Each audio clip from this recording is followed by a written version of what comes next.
Royal Challengers Bengaluru జట్టు విజయోత్సవాలు విషాదాన్ని మిగిల్చాయి. Chinnaswamy stadium లోపల జరిగిన తొక్కిసలాటలో 11 మంది అభిమానులు ప్రాణాలు కోల్పోగా పలువురు గాయపడ్డారు. ఈ దుర్ఘటనకు ముందు స్టార్ ఆటగాడు విరాట్ కోహ్లీతో సహా ఇతర క్రికెటర్లు అభిమానులతో తాకిడితో ఇబ్బందులు ఎదుర్కొన్నారు. ఇక వివరాల్లోకి వెళ్తే బుధవారం కర్ణాటక ముఖ్యమంత్రి సిద్ధరామయ్య విధాన సౌధలో ఆర్సీబీ ఆటగాళ్లను సత్కరించారు. అనంతరం ఆటగాళ్ల విజయోత్సవాల్లో పాల్గొనేందుకు చిన్నస్వామి స్టేడియానికి బయలుదేరారు.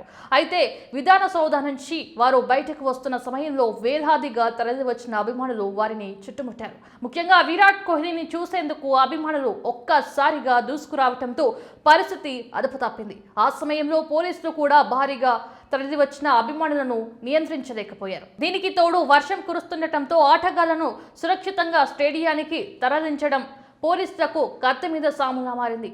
అతి కష్టం మీద క్రికెటర్లను అక్కడి నుంచి బయటపడేలా చేసి స్టేడియానికి చేర్చారు. ఆటగాళ్ల విధాన సౌధ నుంచి స్టేడియానికి చేరుకున్న కొద్దిసేపటికే చిన్నస్వామి స్టేడియం లోపల అభిమానుల మధ్య తొక్కిసలాట చోటు చేసుకుంది.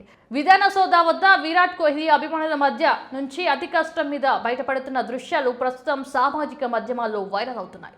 అభిమానుల తాకిడికి కోహ్లీ దాదాపు చిక్కుకుపోయినట్లు, తీవ్ర అసౌకర్యానికి గురైనట్లు ఈ వీడియోలో స్పష్టంగా కనిపిస్తోంది.